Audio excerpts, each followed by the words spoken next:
noite a todos. Boa noite a todos. Eu sou o professor Siqueira.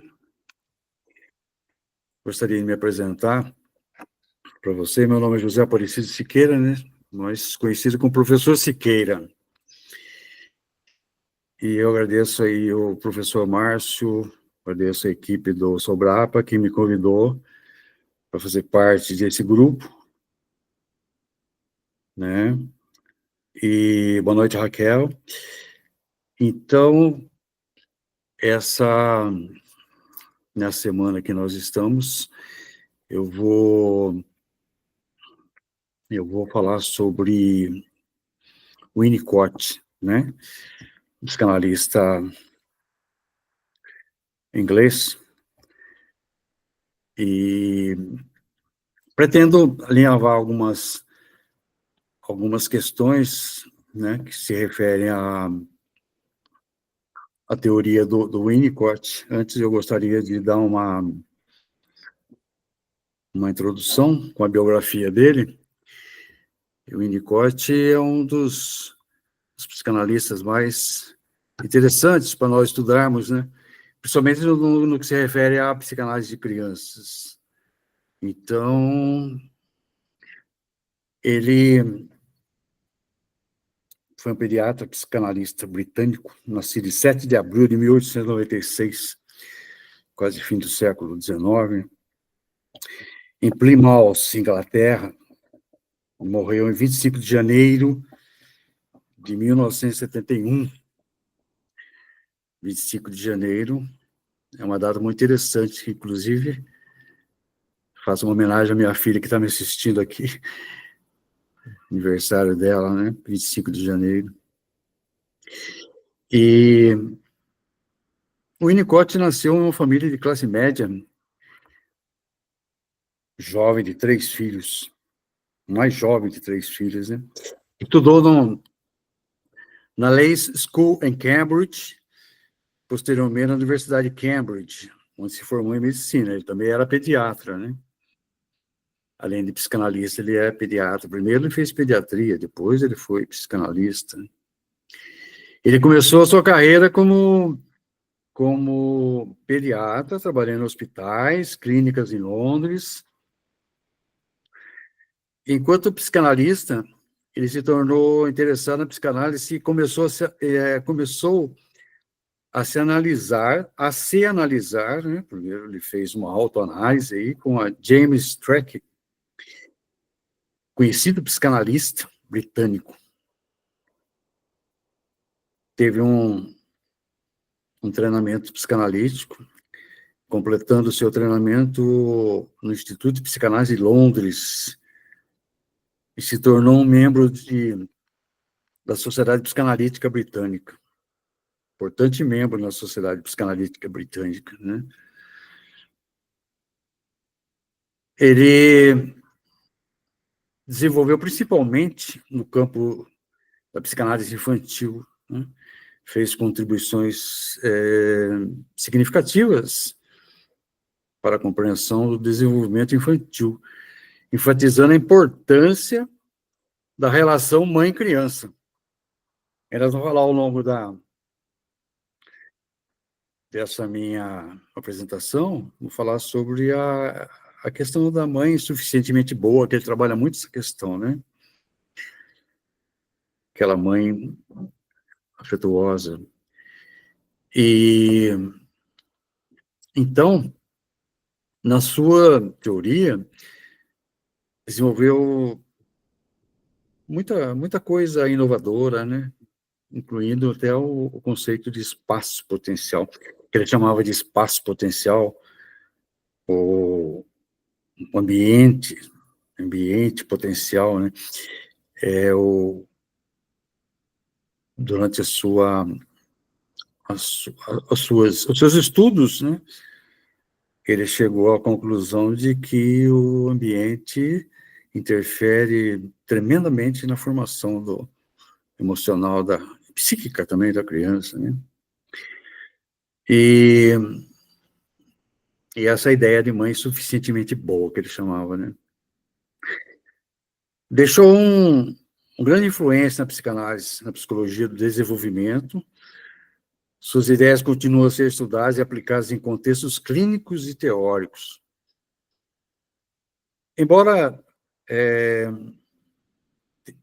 tenha sido, por exemplo, Freud e Melanie Klein, Lacan, né, os mais estudados pelos alunos nas faculdades, o Winnicott é pouco enfatizado, né, nos programas, né? Então, eu vejo que isso é uma parte interessante, né, que deveria ser olhada com mais carinho. O Winnicott é extremamente importante na educação psíquica infantil. Escreveu vários livros, artigos sobre psicanálise, desenvolvimento infantil. Um dos livros, A Criança e o Mundo, O Brincar e a Realidade, né? Tem vários livros aqui do Winnicott, né? Privação e Delinquência, A Família, o Desenvolvimento Individual, Os Bebês e Suas Mães, livro extremamente interessante, esse livro, Os Bebês e Suas Mães. Ele tece comentários importantíssimos da relação mãe-bebê, né, mãe-criança, o gesto espontâneo, enfim, vários livros. E o Winnicott é lembrado como um dos principais teóricos da psicanálise e da psicologia do desenvolvimento. E suas contribuições continuam a ser relevantes para a compreensão da mente humana e do desenvolvimento infantil. Então, vejam que ele tem uma importância muito grande na psicologia, né? Na psicanálise, eu diria, né? Na psicanálise, porque a psicanálise é um braço da psicologia. Eles têm ligações diretas, né? Então, queria cumprimentar a todos aí, a quem não cumprimentei ainda, né? Nós temos 8 pessoas nessa conversa nossa. E dizer para vocês que a experiência do Winnicott na Inglaterra, né, teve repercussão, principalmente o fato de ele ter trabalhado com crianças evacuadas durante a Segunda Guerra Mundial. Então, ele percebia que as crianças eram separadas de seus pais, né? As crianças eram separadas de seus pais, novinhas, e taxativamente essas crianças elas sofriam problemas depois, separação, falta de afeto, falta de carinho, falta desse contato com a mãe, né? E quando elas voltavam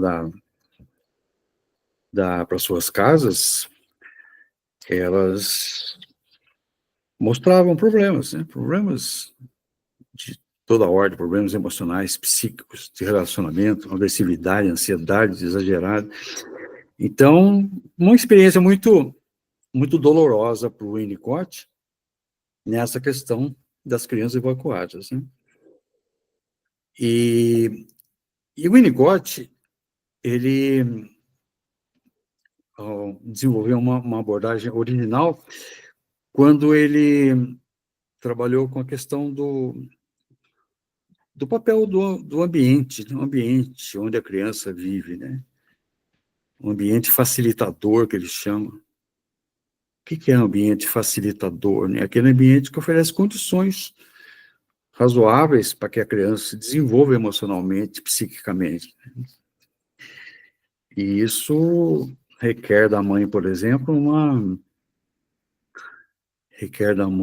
cuidado muito especial, né? Que a mãe é o primeiro contato da criança, né? Essa mãe suficientemente boa que ele fala, ela se adapta, né? Ela se adapta, pelo menos deve se adaptar gradualmente às necessidades do bebê. Isso já começa no seio materno, né? A primeira mamada, e esse contato da criança com a mãe, porque enquanto a criança é pequena, ela confunde, né? Ela e a mãe como se fosse uma coisa só, né? Ela não distingue, né? A questão da mãe. A mãe, para ela, teoricamente, não existe, né? Faz parte dela, é uma coisa só, né? É como se fossem um objeto somente.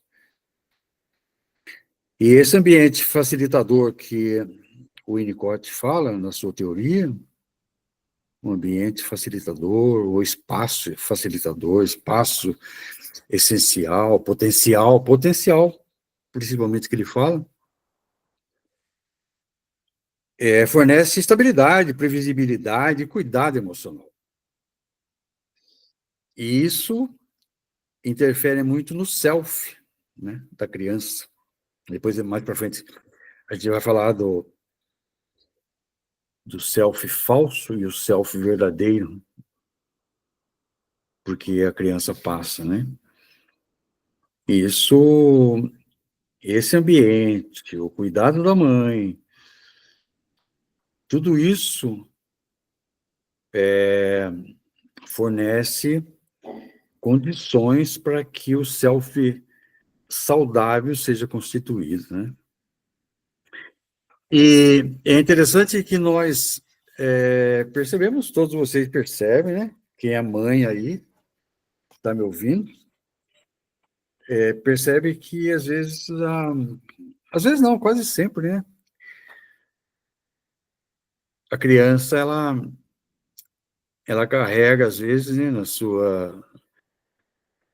seu dia a dia, uma fralda, um bichinho de estimação, de pelúcia, um cachorrinho, um gato, que o Winnicott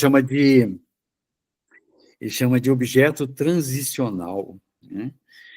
Que a criança, quando ela distancia da mãe, ela tem esse objeto com ela, né? Um bichinho. Às vezes uma fralda encardida naquela fralda que fica pendurada, amarrada na chupeta da criança. Mas aquilo é uma maneira da criança se sentir ancorada, né? Sustentada na presença da mãe, ou seja, na ausência da mãe, né?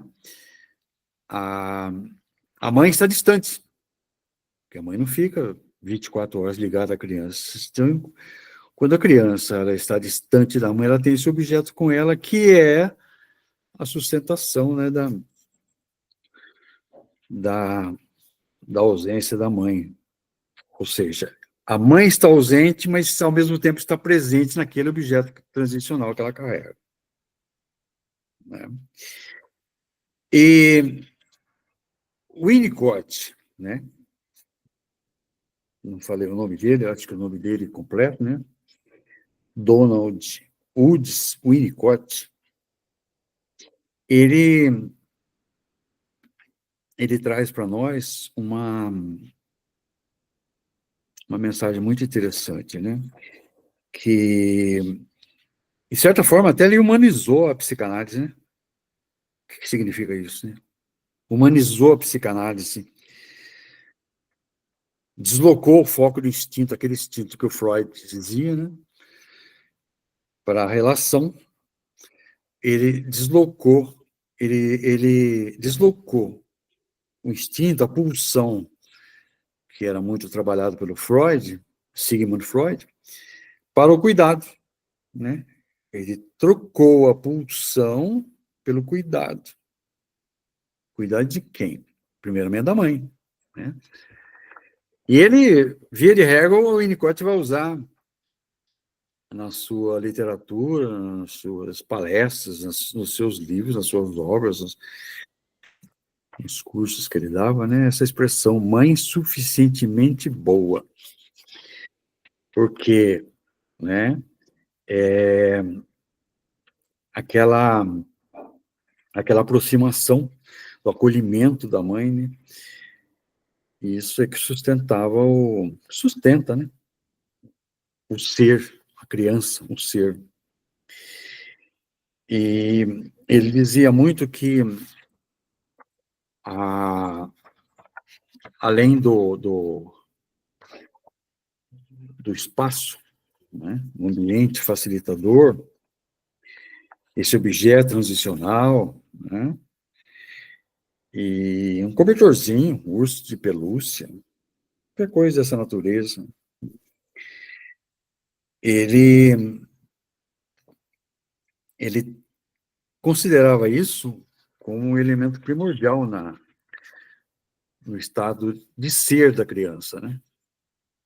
De ser da criança.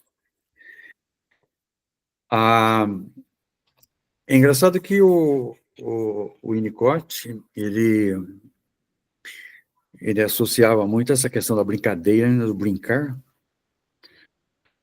O brincar, que é extremamente importante para a criança. Ele dizia até que numa sessão terapêutica, o terapeuta, o analista, ele deve brincar com a criança também, né, com o paciente, né? Ou seja, entrar no jogo, né? Esse ludus, esse jogo, né? Que a criança gosta de brincar, até no próprio desenho, né, no rabisco, né? Você pede para uma criança fazer um desenho, rabiscar alguma coisa, ela rabisca, aquilo tem um significado, né? Aquilo tem uma mensagem, né? Embora os rabiscos sejam, às vezes, assim, indecifráveis, mas tem um significado, né? Você consegue visualizar ali alguma coisa. Eu tive uma paciente certa vez, uma menina de 6 anos, e eu dei um lápis de cor para ela, para desenhar, e ela desenhou, falei, desenha sua família, né? Seu pai, sua mãe, seus irmãos. E ela desenhou o pai no canto da folha e a mãe lá no cantinho, lá em cima da folha, né? O sulfite.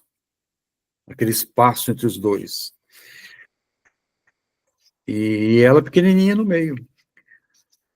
Então, depois eu vim saber que o pai tinha separado a mãe, né? Ela não tinha o pai junto com a mãe. Então, ela mostrou aquilo no desenho, né? Naquele rabisco, né? Teoricamente, é um desenho que de uma criança de 6 anos, que poderia até não dizer nada, mas trouxe essa mensagem, né? Quando eu disse para vocês que o Winnicott trabalhou na Segunda Guerra Mundial, né? Trabalhou lá com crianças evacuadas na Segunda Guerra Mundial, essas crianças, elas foram retiradas das cidades e enviadas para o campo, muitas vezes separadas de suas famílias, que causou grande sofrimento emocional, especialmente nas menores de 5 anos. Olha só, grande sofrimento emocional. Então, ele tem, né? O Winnicott, ele tem um trabalho muito arraigado nisso, né? E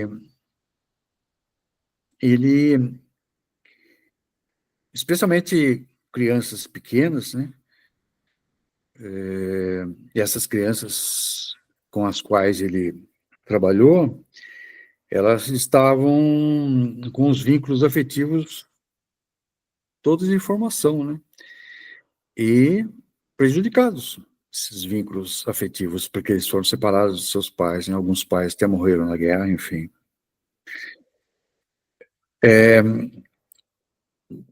Ele supervisionou também equipes singulares destinadas a crianças com distúrbios de comportamento e traços antissociais, muitas das quais não conseguiam ser acolhidas por famílias adotivas. Então, você vê, hoje nós temos problemas dessa natureza, né? Você vê que, às vezes, a família não quer adotar uma criança, porque ela traz problemas, né? Traz conflitos, traz esses problemas todos disfuncionais que aparecem ao longo da sua vida. Né? Por isso, aí eu volto a dizer da questão do ambiente, né? O ambiente facilita a dor. Esse ambiente tem que ser agradável. Uma criança que vive num ambiente onde os pais discutem, berram e gritam e tal, e ela não vai ter a sua personalidade bem desenvolvida, né? Então, vai haver um prejuízo emocional e, e vai demonstrar características antissociais. Por via de consequência, isso vai para a escola, né? Aí chega na escola, professor, nossa, esse menino não tem educação, é isso, é mais aquilo, ele é agressivo, ele bate nos coleguinhas, mas, às vezes, né, não vou generalizar, mas às vezes alguns professores não estão preparados para perceber isso, né, que a coisa vem de um alicerce, né, de um alicerce que proporcionou isso aí, esse comportamento. O Winnicott desenvolveu formas de trabalho com equipes inicialmente desorientadas, ajudando-as a lidar com o caos emocional e comportamental das crianças. Então, ele trabalhou muito bem essa questão, né? Por que algumas crianças apresentam alguns indícios assim dessa agressividade, teoricamente, numa posição antissocial, né? E ele levou a estudar, estabelecer alguns conceitos de uma tendência antissocial que a criança adquire, uma tendência antissocial, né? Como se fosse um diagnóstico. E, de certa forma, essa criança, ela mostra isso como um pedido de ajuda, né? Um pedido de ajuda. Eu preciso ser bem tratado, eu preciso ser bem cuidado, eu preciso ser, né, afetivamente bem cuidada. Então, esse ambiente, o ambiente que ele fala, esse ambiente potencial, né, espaço potencial, tem que proporcionar isso aí. O Winnicott tem uma obra interessante que ele fala da privação e delinquência. Nesse livro, né, Privação e Delinquência, é uma coletânea de textos onde o Winnicott, ele mesmo, sistematiza suas observações e teorias sobre os efeitos da privação emocional em crianças. Olha, privação emocional, ou seja, não tem, né, aqueles cuidados, né, emocionais que deveria ter, né, e estudou, né, os efeitos desse desenvolvimento. Quais são os pontos principais dessa privação emocional que o Winnicott traz para nós, né? Privação emocional. Se refere à falta de apoio emocional de uma relação segura e confiável entre a criança e o cuidador. E eu diria até mais para vocês, né? Esse cuidador não precisa ser necessariamente o pai, né? A mãe que gestou essa criança. Hoje nós temos né, vários cuidadores que não gestaram a criança, né? As crianças foram adotadas. E essas questões parentais. Mas, então, esse cuidador, né, tem que estabelecer, tem que dar um apoio emocional e uma relação segura e confiável para essa criança. Então, não é meu filho. Você não é meu filho, não é minha filha. Mas eu adotei. Puxa vida, eu tenho que assumir o ônus dessa adoção, né? E isso interfere no psicológico da criança. Por via de consequência, pode causar dificuldade de relacionamento, que vai redundar relacionamento é complicado na escola também, né? Porque o segundo ambiente, primeiro a casa, depois a escola, depois a sociedade. Então, nesse livro que o Winnicott escreveu, não é no gesto espontâneo, bebês, família, tá aqui. Privação e delinquência. Nesse livro, Privação e Delinquência, do Winnicott, ele fala muito bem dos recursos, né, que a criança tem que adquirir para poder frequentar um ambiente saudável, né, e, enfim, se comportar bem na escola. Às vezes a criança se comporta de uma maneira na escola diferente, né, não, mas... E não é olhado isso com certo carinho, com certo manejo clínico, né? Claro, não são todos os professores que têm formação para isso, mas pelo menos uma percepção tem que ter, né? E a privação emocional pode ter efeitos negativos no desenvolvimento emocional e psicológico da criança, incluindo dificuldades de relacionamento, ansiedade e depressão. Não é muito difícil, não. A criança pré-adolescente, né, apresentar quadros de ansiedade e depressão, em função exatamente dessa privação emocional. Oferece dificuldade de relacionamento, pode levar a dificuldade de confiar nos outros, né, e formar vínculos saudáveis. Então, às vezes, a criança ela se apropria dessa influência negativa, né, e não adquire hábitos saudáveis. Por consequência, não tem vínculos saudáveis, porque ela já traz consigo uma marca, né, dessa privação de cuidado, né? Problema de saúde mental. Privação emocional pode contribuir para o desenvolvimento de problemas de saúde mental. Olha só o que nível nós chegamos, né? Transtorno de personalidade. Então, voltando ao início da minha fala, eu diria para vocês que o Winnicott é um psicanalista extremamente importante, que os professores deveriam ler, alguns pais, né, entrar em contato com alguns textos, enfim, para você ter mais ou menos uma ideia do cerne da questão, né, o centro nevrálgico da questão. Por que o meu filho é assim? Por que minha filha é assim, né? Por que minha criança é assim? Então, o Winnicott enfatizou a importância de uma relação muito, muito segura e confiável entre a mãe e a criança para o seu desenvolvimento emocional saudável. Né? Não é muito difícil a gente perceber que, às vezes, claro, por conta de profissionalismo, por conta de atividades extras, né? A mãe e o pai trabalham fora e coloca a criança no berçário, coloca a criança numa escola infantil e tudo bem. E a criança, ela vai se adaptar àquele meio, só que os cuidadores, aí não são os pais diretamente ligados, mas os cuidadores dessa criança terão que ter essa noção, né?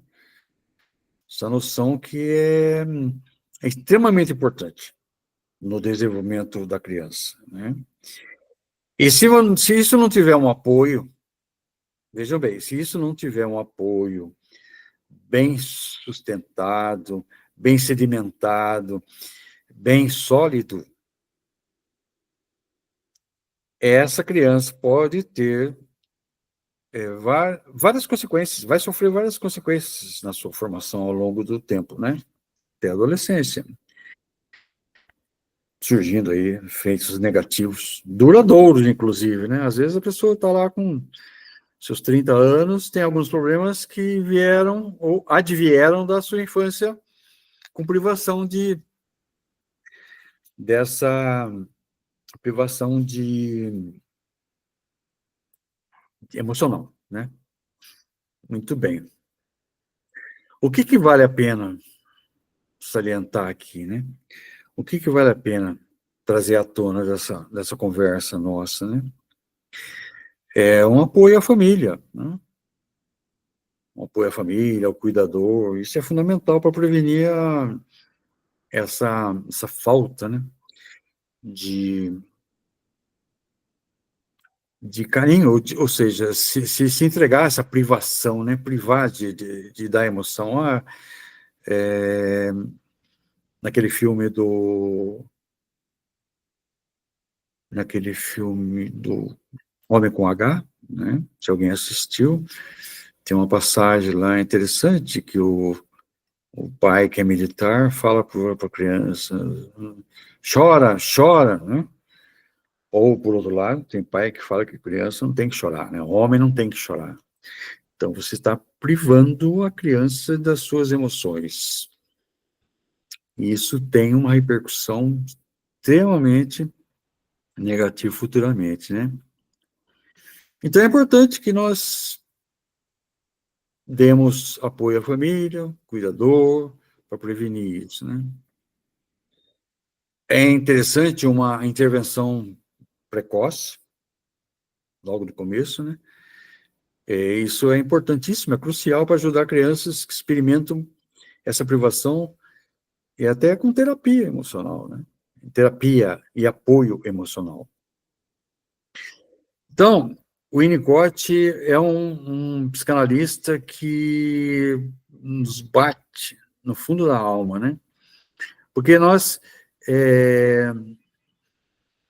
pensamos assim, mas isso acontece com todo mundo, né? Toda criança é assim, toda criança passa por isso é natural. Não é natural, né? E isso acontece se dermos, né? Abrimos uma estrada para isso, né? Caminhos para isso. Então, Winnicott destacou a importância da relação mãe-criança, mãe-bebê. Tem até um livro dele, né? O Gesto Espontâneo, muito interessante esse livro, que ele fala da mãe, né? A mãe boa o suficiente, a mãe devotada comum. Então, ele fala muito disso aqui, né? Ele fala do objeto transicional, o brinquedo, cobertorzinho, né, da criança. A criança se apega profundamente nesses objetos, importantes para o desenvolvimento da capacidade de brincar, para a criatividade, para a vida cultural em geral. Olha que interessante, né? Então, nesse livro do Winnicott, Os Bebês e Suas Mães, Os Bebês e Suas Mães. Interessante que o Winnicott trabalha, né? A essência desses cuidados, ele chama de, em uma expressão inglesa, né? Good enough mothering. Mothering. Então, ou seja, são cuidados, né? Ele chama de mãe suficientemente boa. Nessa obra, ele fala a um público amplo sobre as questões fundamentais da infância, as necessidades mínimas de todo bebê, a amamentação, como o primeiro diálogo, os primeiros sinais da personalidade e a natureza da comunicação não verbal no par mãe-bebê. Olha só, comunicação não verbal. O olhar, né? O olhar da mãe para a criança pegar a criança no colo, né? A mãe pega a criança no colo. E, aliás, a gente usa a expressão de forma errada, né? Porque a gente fala pegar a criança no colo. Na verdade, colo em latim significa pescoço, né? Colo em latim é pescoço. Então, pegar a criança no colo é quando a criança, ela segura no pescoço da mãe, né? Do pai, do cuidador. Então, mas isso o Winnicott trabalha muito, né? Trabalha com muita ênfase.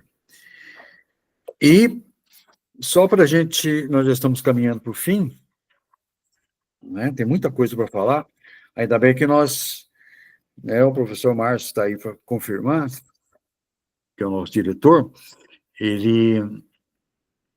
a gente vai ter mais um dia na semana para continuar falando do Winnicott, né? Tem muita coisa para falar dele. E eu gostaria de deixar mais uma fala com vocês,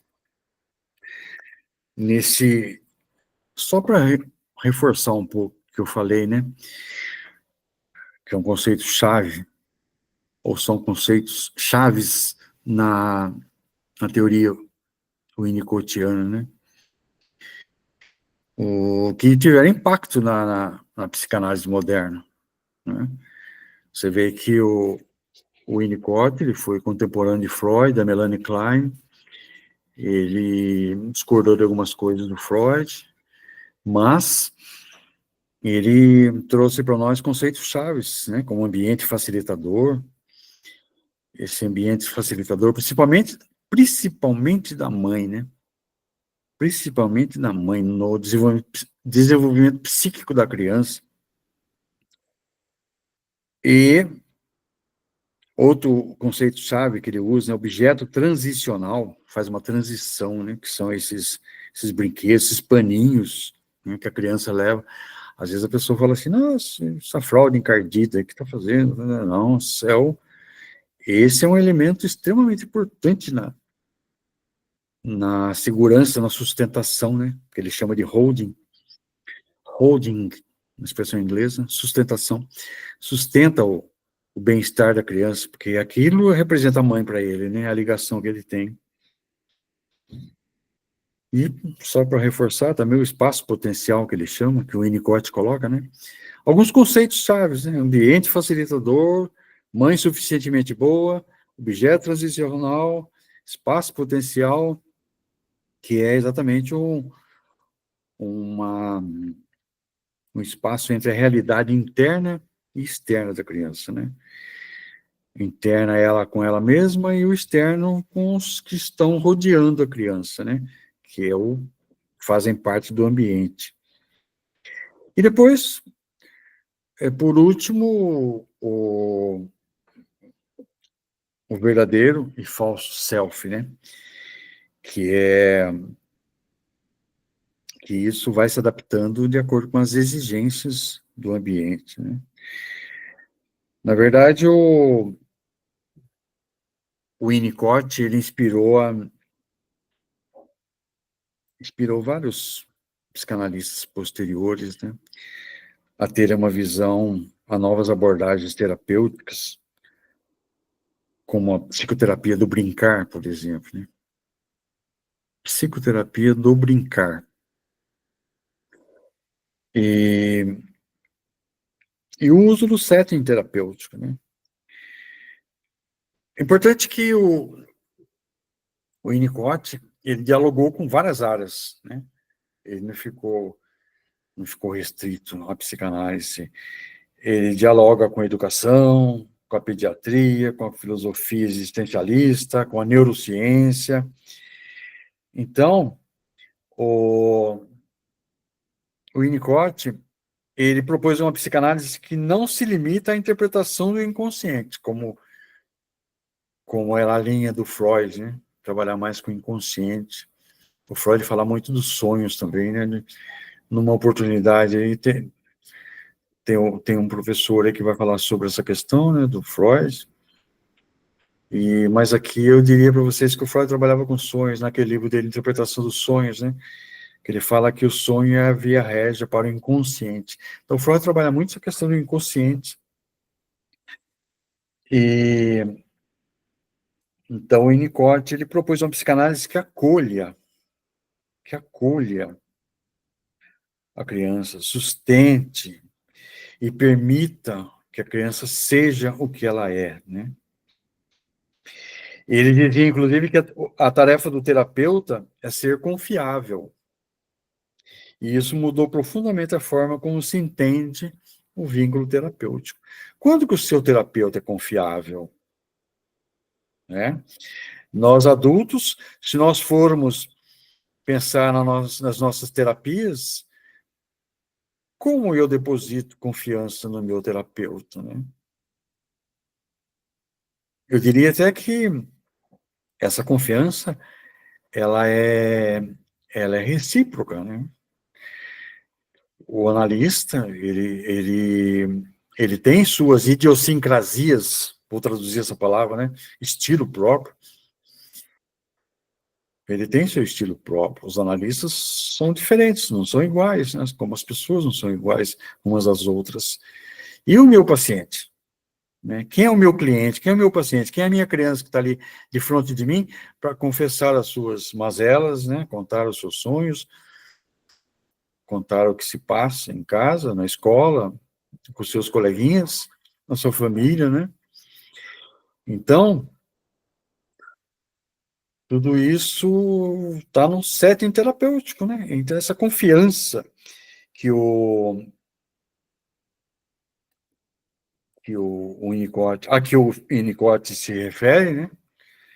Ele diz que é uma tarefa do terapeuta ser confiável. Então, como eu sou confiável? Quando eu ouço, né? Na psicanálise, a gente mais ouve do que fala, né? O Freud falava muito da escuta, né? A escuta terapêutica.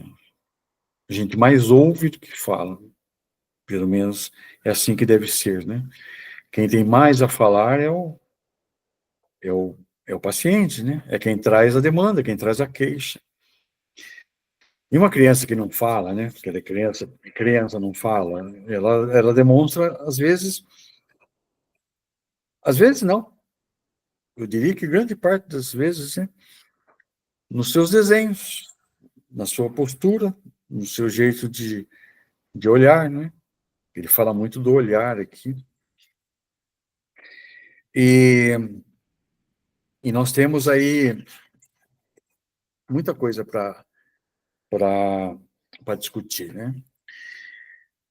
Eu só vou fazer um fechamento, dizendo para vocês, aliás, eu agradeço a presença de todos aqui, nós estamos em 10 pessoas, agradeço a presença de todas as pessoas, a minha querida filha que me ouve, meu amigo Willy Faria, minha amiga Alessandra Fonseca e os colegas aqui do Sobrapa. Agradeço a todos vocês pela presença. E eu vou fechar a minha fala dizendo alguma coisa pouquinha de cada um deles. Freud inaugurou a psicanálise com foco nos conflitos intrapsíquicos e nos desejos reprimidos. Freud. Sigmund Freud. A Melanie Klein mergulhou na mente infantil, também, que é uma parceiraça do Winnicott, né? Um pouco mais antiga, né, do que o Winnicott. Eles comungavam das mesmas ideias. Ela mergulhou na mente infantil, identificando um mundo interno povoado de fantasias. Eu não falei isso para vocês, as fantasias é um assunto que dá uns 50 minutos de fala aí, né? Fantasias. Defesas e ansiedades muito precoces. Melanie Klein falava disso. E para fechar, meus queridos, o Winnicott trouxe a importância do ambiente e do cuidado para o desenvolvimento saudável do self mesmo, né, em inglês, com um olhar mais acolhedor e relacional. Assim eu termino minha fala, professor Márcio, fica à vontade para encerrar essa experiência, agradeço a presença de todos aí, um grande beijo no coração de todos.